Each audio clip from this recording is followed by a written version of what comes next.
Bonsoir. Ce soir, nous allons à Taïwan. Mais aussi à Rome et dans les Cinque Terre, un petit peu plus au nord.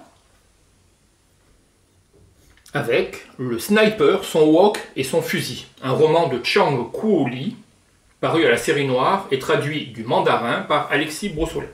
Alors, le sniper avec un fusil, on voit bien où on veut en venir, mais le wok, c'est quand même une autre histoire. Le sniper, il s'appelle Ai Li. Mais en Europe, il choisit de se faire appeler Alex, c'est plus pratique.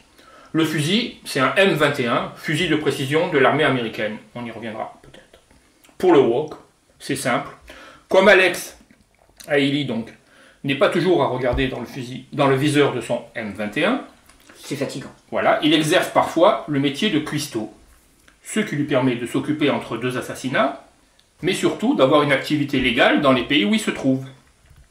Et parmi ses plats préférés, le riz sauté, dont vous aurez une recette. Et même plusieurs, apparemment. Et au début, il pourrait faire un risotto parce que tout commence en Italie, à Rome. Exactement, il a reçu l'ordre de rejoindre la capitale italienne pour descendre un kidam. Ça, c'est du classique, c'est toujours comme ça ses ordres. Ce qu'il ne sait pas encore, c'est que sa cible est un officiel taïwanais en mission officieuse à Rome, non loin de la Piazza di Trevi, donc où il y a beaucoup de monde. Et où il y a aussi la fameuse fontaine où on jette des pièces. Celle-là même. Ensuite, il va donc rentrer tranquillement avec son wok et son fusil à Taïwan. Eh ben non, parce qu'en fait, il va être assez vite recherché par la police et donc il va fuir l'Italie en passant par les Cinque Terre, puis de planque en planque, il va passer par quelques pays d'Europe. Le lecteur, par contre, lui, va effectivement aller à Taïwan pour l'autre volet de l'histoire. Où forcément, à Taïwan, il va y avoir d'autres meurtres. Je ne sais pas vraiment comment tu as fait pour deviner, mais c'est exactement ça. Encore que, officiellement, c'est un suicide. Un officier du bureau des commandes de l'armée se serait tiré une balle dans la tête avec un pistolet T75. L'auteur est très précis sur les armes. D'ailleurs, il précise même, je cite, pistolet T75 réputé obsolète et imprécis, mais il était difficile d'être imprécis quand on se tirait une balle dans la tempe droite de la main droite. L'inspecteur Wu, ça s'écrit W-U, enfin en mandarin. En mandarin sûrement pas, est à la fois en charge de l'enquête et à quelques jours de la retraite. Et il est aussi loin d'être convaincu de la pertinence du suicide. Il n'a pas tort parce que bientôt un autre cadavre va faire son apparition.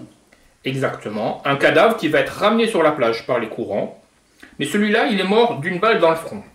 Et comme c'est aussi un militaire, il y a de quoi enquêter. Voilà, et il fait surtout se demander, pour les militaires, on commence à s'inquiéter car il ne fait pas bon être militaire et être proche de ceux qui décident des achats d'armement.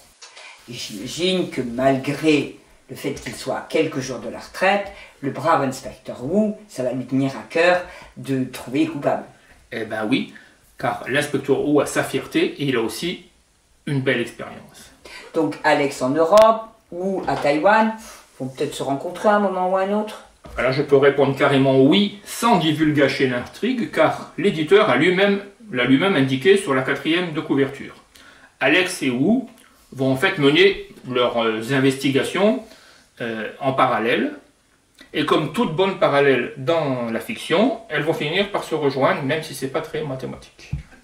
Tu as évoqué, mais très brièvement, les achats d'armement. Donc en fait, on est quand même un peu dans un roman d'espionnage. Oui, en fait, un vrai roman d'espionnage avec des militaires qui veulent acheter des sous-marins aux Américains, qui ne veulent pas leur vendre, ils vont donc les acheter à quelqu'un d'autre pour contourner le problème. Moi, ça me rappelle une histoire vraie, ça.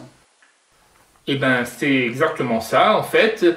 Le roman a été inspiré à l'auteur, qui s'appelle donc Chang Kuo-li, par l'affaire des frégates de Taïwan, il y a quelque temps. Mais ces jours-ci, avec la nouvelle affaire des sous-marins australiens, ce roman devient encore plus d'actualité. Sauf que Gallimard, quand même, il suit une pub d'enfer. Gallimard, pour la promotion du livre, ils ont fait assez fort. Ils ont fait fort, hein. Mais c'est pas, malgré tout, revenons au roman, c'est pas qu'un thriller d'espionnage, malgré tout. Non, non, il y a bien sûr de l'action, des voyages, des secrets d'État. Il y a aussi la cuisine, avec la recette du riz sauté et quelques autres, on en a déjà parlé. Il y a aussi en gros la pure enquête de police de l'inspecteur Wu, qui sera tout de même aidé quand même par son fils, qui est un jeune hacker amateur. Mais comme l'auteur change quand même assez souvent de style, de genre dans son roman, on aura le droit à un mini-reportage sur la formation des snipers qui est réparti tout au long du roman, et même, surtout, assez étrange dans un roman, une leçon d'idéogramme sur leur écriture et leur évolution. C'est très sérieux tout ça. Ah mais c'est très sérieux, car en plus de ça, on parle de politique, de corruption, de marché truqué, mais c'est aussi très drôle. Les militaires taïwanais utilisent un jargon vraiment particulier, dans tout le monde en général aussi, mais là c'est un vocabulaire suranné avec des termes comme être en plein marigot. Je voudrais bien d'ailleurs savoir comment ça s'écrit en mandarin. En idéogramme. En idéogramme, ouais. Et l'auteur s'amuse aussi à raconter les petits travers des Taïwanais dans leur ville à Taipei et ailleurs. Et aussi, il y a quelques savoureuses descriptions de plusieurs villes d'Europe, mais vues par un Asiatique. Tout ça dans un roman qui fait, allez, c'est pas un gros pavé, 350 pages. Pour nous évoquer tout ce que tu viens de raconter, ça doit être bien rythmé en plus. C'est tout à fait, c'est très très bien rythmé. Ça se lit, c'est simple. Et il n'y a aucun côté péjoratif, ça se lit comme un polar. À vous libraire. Bonsoir.